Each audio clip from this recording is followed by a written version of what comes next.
I might be preaching today. I'm not actually a preacher, but sometimes you just got to get in that preacher energy. Never done any of that, but interesting. Cool. Tell me more. What piques your interest?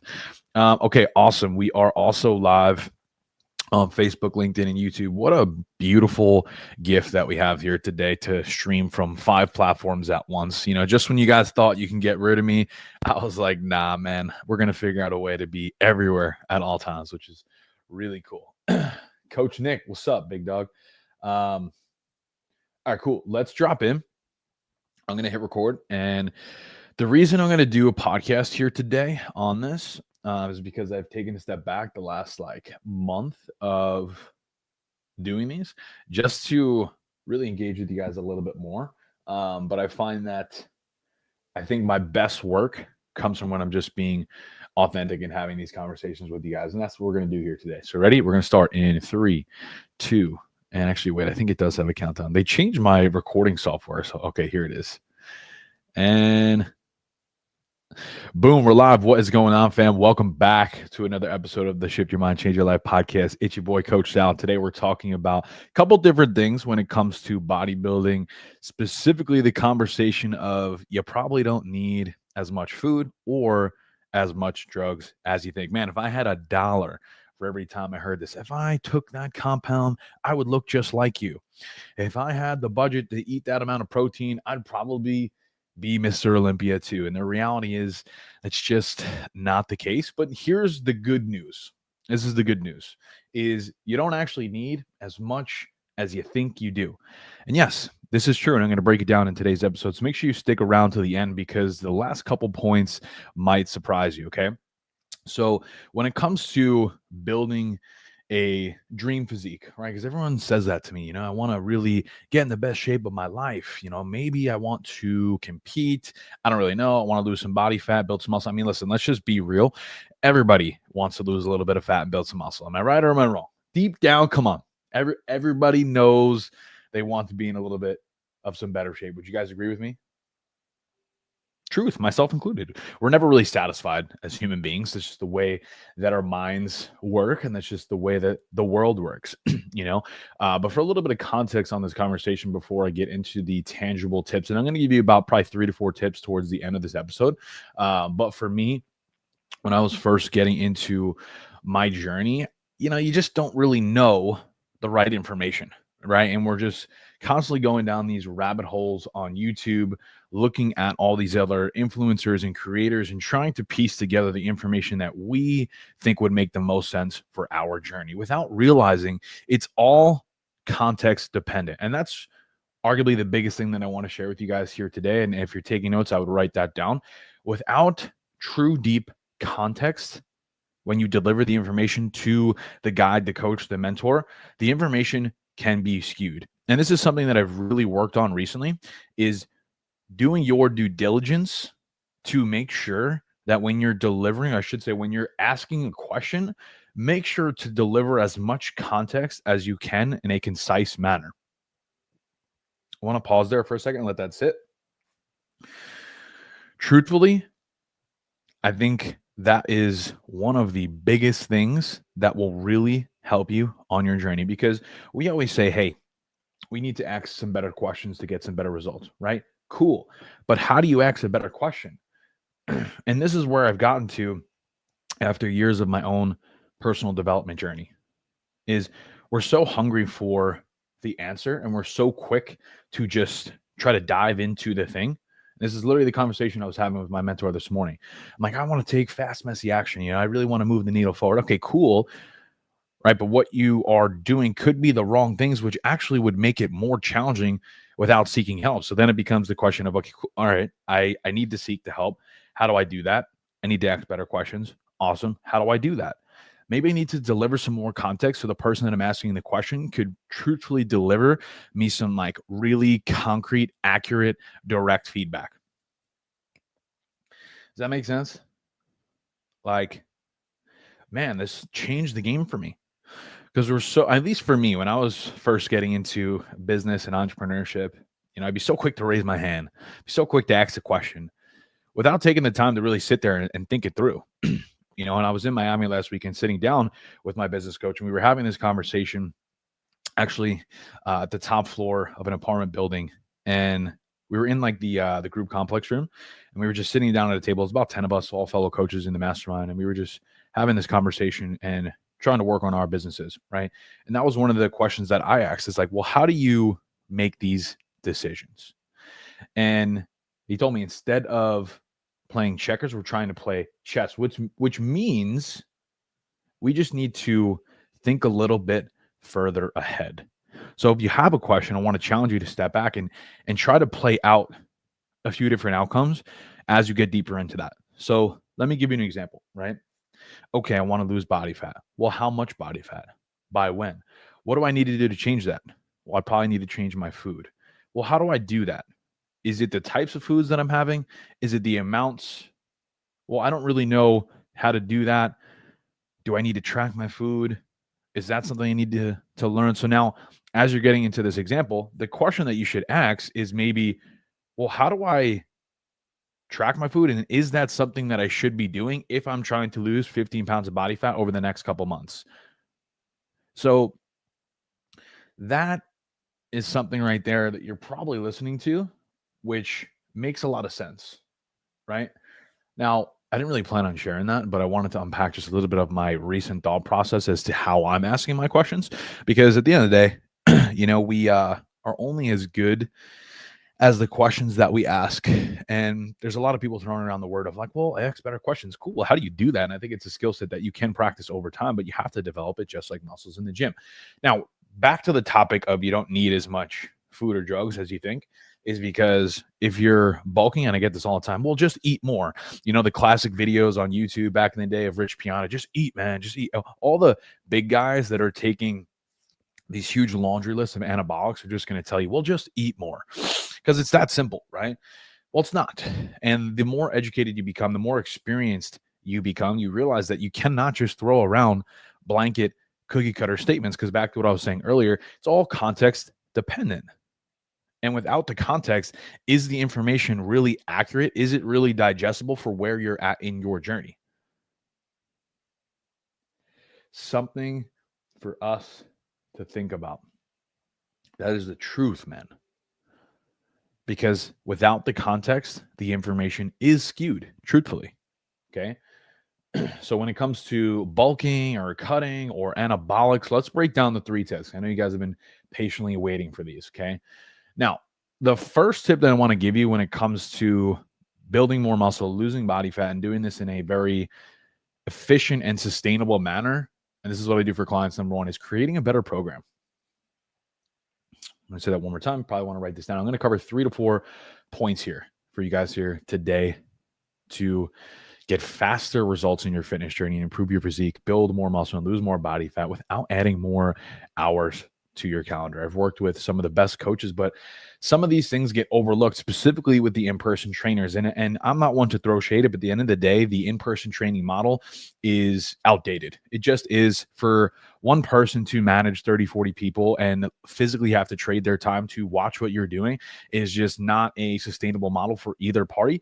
And it is just really not optimal for getting true long-lasting results, which is why I left and why I coach online. Because with the online model, you're able to get the guidance and the support that you need at the time that you need it, but also be able to implement that feedback and then find what works, find what isn't, communicate that, and then readjust. And that's essentially the process that I take with my clients.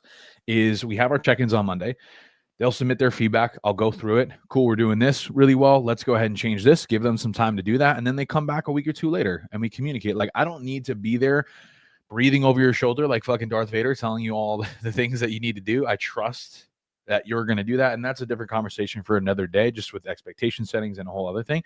But right now, when it comes to getting more out of less, because I think we all want to do that, because I've heard this quite a few times from a lot of people that are in my DMs. Well, maybe I just don't have the budget for all that protein or all the anabolics. I really just don't want to take drugs, and that's okay. Like, you don't have to take anabolics to improve your physique. And that is the truth that a lot of people fail to recognize, is they think they have to take more drugs. They think they have to do all these crazy things with their food. But these are the tips, man. If you create a better program that prioritizes weak body parts and you structure that in a way that makes sense, you don't need to be in the gym for 2 hours. Like majority of my workouts, 45 minutes to an hour. That's it. In and out. How amazing would that be for you to be able to only spend 3 to 4 hours per week on your fitness journey? And that's why I love when people tell me, yeah, I just don't have the time. Man, come on. Come on, you'll scroll on Netflix for an hour before you pick a movie. I know that because I used to do that shit, and I still do from time to time, to be honest with you. So it's like we all have the time. It's just about how you're using it, and that's what I'm saying. Like, let's just be real as human beings. We need to create a better program because you only have that window of time, that window of energy. Right? Like nutrient timing is critical when it comes to training performance.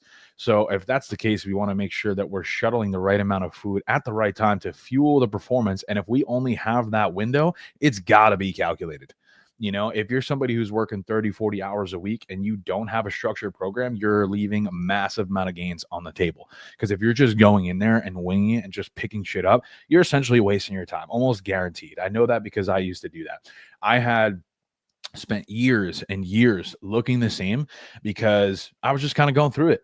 I was just winging it, just kind of throwing spaghetti at the wall. But the reality is, it's just not an optimal way for us to create the physique, the lives that we want. You need to be extremely deliberate, extremely intentional with every move that you make. And sometimes it's overwhelming. Like, I get that. Again, I was literally having that conversation this morning with one of my mentors about that. I'm like, dude, like, I haven't been asking as many questions to the community because I just feel like so overwhelmed. I just feel like it's almost insurmountable for me to make the changes that I need to right now. And that's why I'm kind of just like a little bit stagnant, and that's what I want to encourage you here today is like, how can you step outside of that a little bit? So when it comes to building more muscle, losing more body fat without adding more to your calendar, it's about creating a more efficient program. If you don't know how to do that, reach out to me. I have a ton of programs I could send you. I'm always open to having a conversation. Not saying that everyone needs to go and hire a coach, because technically you don't, but it's also like, I'm somebody who would rather pay for speed than trying to do it on my own and guess and spin my wheels, because that's the reality of the situation that we're all faced with on a daily basis. Is you're either going to spend time or spend money. There's no way around that. And that's just the truth, man. If you're objectively serious about improving your life and getting the most out of out of your existence, then you're going to have to invest time or money, and likely both time and money. So it's like, if those resources are so critical to your success, then you cannot afford to waste that in any way. You just can't. So, okay, cool. If you only have that hour to train, we better make sure it's lights out. And I actually just got a new program from my coach this week with a ton of different intensity techniques that has allowed me to actually be in the gym even less, but getting better workouts. I haven't been this sore in, I don't know, years, man. Years. And I'm literally spending less time. So if that sounds interesting to you and you want to learn how to spend less time in the gym and get better results and get way better workouts, shoot me the word info and I'll know that you're coming from the podcast. Hit me up on Instagram at Salfit, SALFIT. My name will come up. Shoot me a message with the word info and I'll send it over to you. Second point, when it comes to not needing as much food or drugs as you think, is improving your training intensity and your form. I'll say that one more time. Write it down. Improving your training intensity and your form. Now, this might hurt a few of you guys and a few of your feelings. So just buckle up if you're a little sensitive. I've worked with a lot of clients. I've seen a lot of people train, and it's very rare to find somebody that has extremely impeccable form, that trains at a high intensity, close to failure, and actually knows what they're doing and structures their program selection in a way that suits their body parts and their goals for exactly where they're at in their journey. And that's why I coach, because I know how frustrating and daunting it feels to walk into the gym and not know where to start, not know what to do, and not even know if what you're doing is right. It's just a very lonely feeling. It's very isolating. Could really take a toll on you in many ways, not just physically, but also mentally. Like, you never want to be somebody that is second guessing the way that you're operating every single day, right? I mean, listen, if that's how you want to live, go ahead. But I would venture to say that's probably not what you want to do. It's just not. So something that you could simply do today to improve your form is just do a better job controlling the negative portions of your reps. I see a lot of times people just throw around weight and just kind of move it around. But like, are you actually being intentional with controlling every rep of every set? I mean, if you did that, you wouldn't need as much weight, which is less taxing on the joints, which will get you better results, and it'll have you spending less time.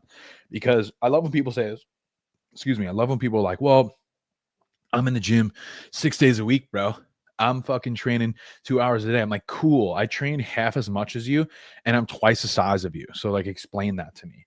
And I also take a very little amount of supplements. Like, I know people who probably take way more than me and look worse. Why? Because they actually asked to work with me. Riddle me that. And this is what I'm saying to you. Like, you don't have to listen to me. You don't, truthfully. But if you want to try this out for yourself, it would probably be in your best interest. It probably would. So, and this is where the second point actually goes hand in hand with improving your intensity and your form, because naturally, if you are taking more time during the negative portions of the rep, then you're likely going to drive the intensity anyway. And then over time, because your form is actually in a better position, you're going to stay injury free and you'll be able to increase those weights over time, which is going to be one of the most powerful forces to improving your physique over time. Next point, number 3. And this is really the kicker. I told you guys towards the end, this might surprise you. If you are taking anabolic steroids and you are pushing a good amount of food and you are really consistent, it's likely that you probably don't need as much as you think. What we want to do is actually start on the lower end with both food and drugs. Why? Because you want to give yourself wiggle room to advance. A lot of people who are on the beginner side are going to really start to think in days and weeks. And instead, as a coach, what I'm doing is I'm thinking in months and years. I'm trying to think of how can I progress this athlete, this client 4 to 6 months from now? Why do I do that? Because when we recognize that bodybuilding, fitness is a lifestyle, there is no end game. There's no destination that you reach and you're like, oh, I'm done. I used to think that when I got the abs that I would feel really good about myself, only to realize that getting the result actually made me feel worse because I thought it was going to make me feel a certain way and it didn't. And that's where I started to spiral. And that's where I started to get curious and ask these questions of like, well, what do I need to do differently in order to get different results? Because I thought that this 6-pack was going to give me all the attention and all the girls and all the recognition that I wanted. Then once you get there, it doesn't do that. And then you're just questioning it all. So when we step back, we say to ourselves, well, what are the actual decisions that I need to make to ensure that I am progressing, but I'm also not rushing?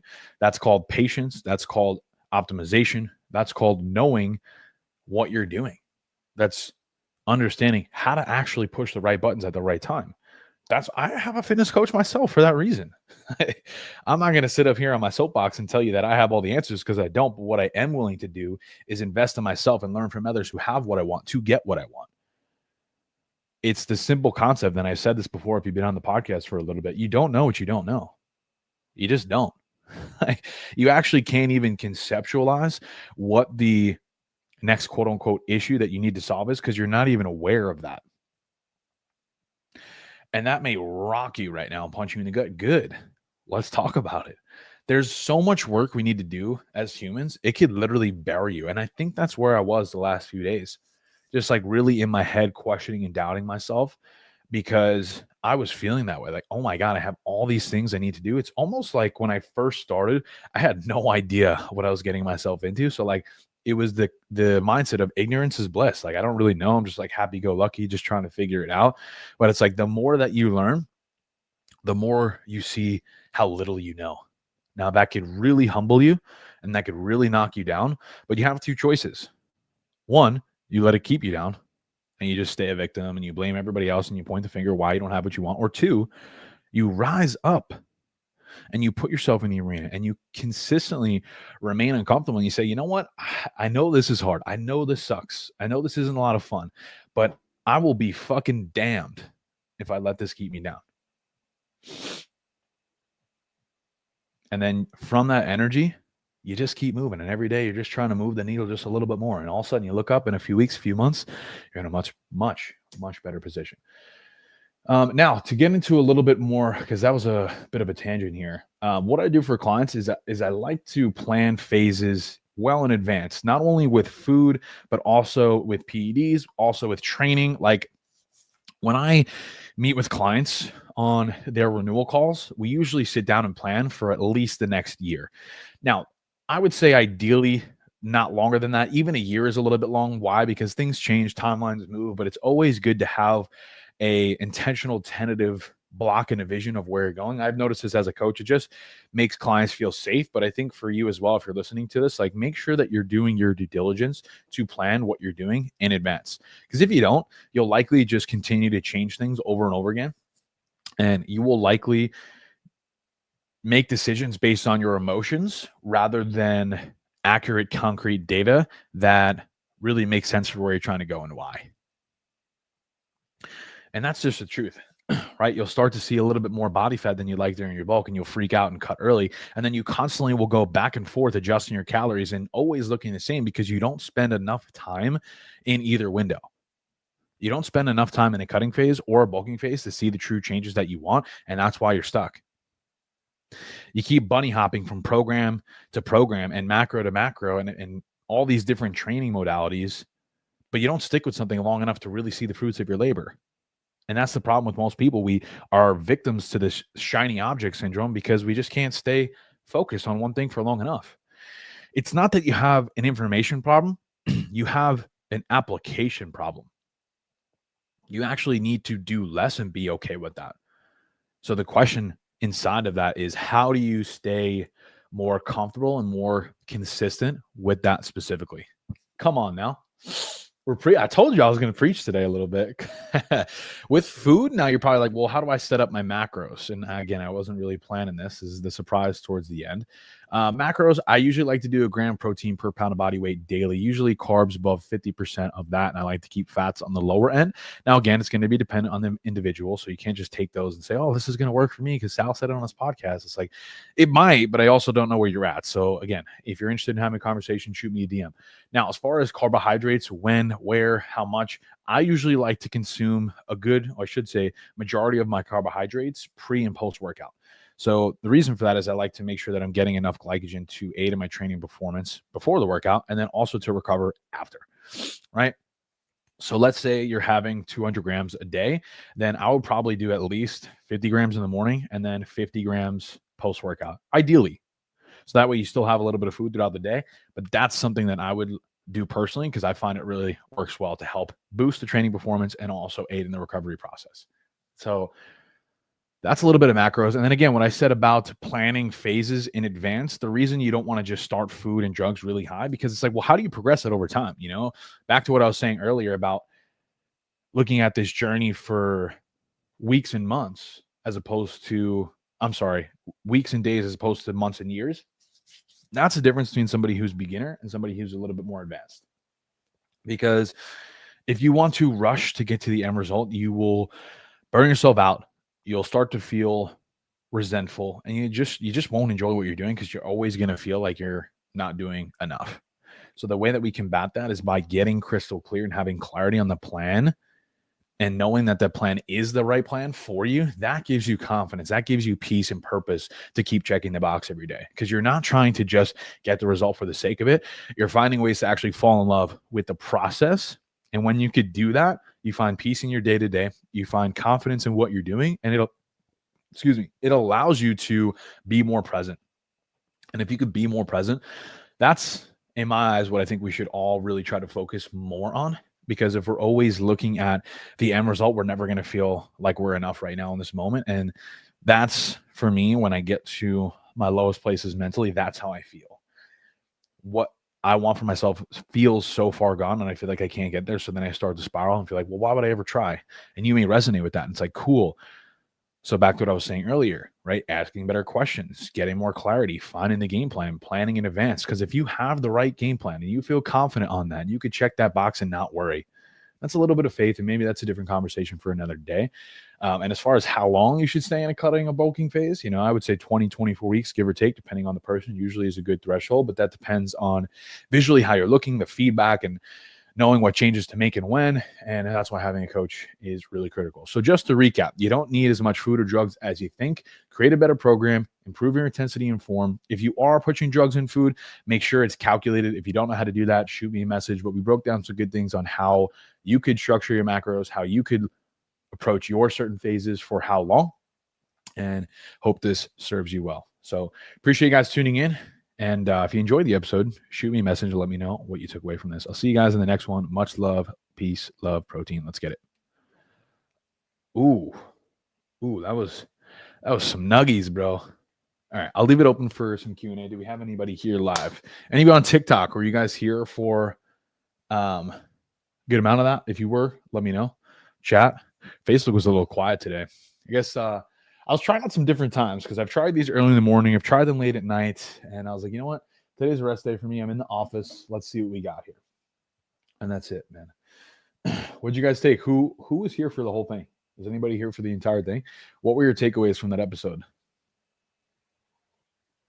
If you guys don't want to talk, we can just stare at each other too. It's cool. Sup, Isaac? Yeah, you're a little late to the party, bro. We just finished up a lot of podcasts. I'm actually going to go chop that up right now. Yeah, this is a good chat. Hope you guys have a great day, and connect with you soon.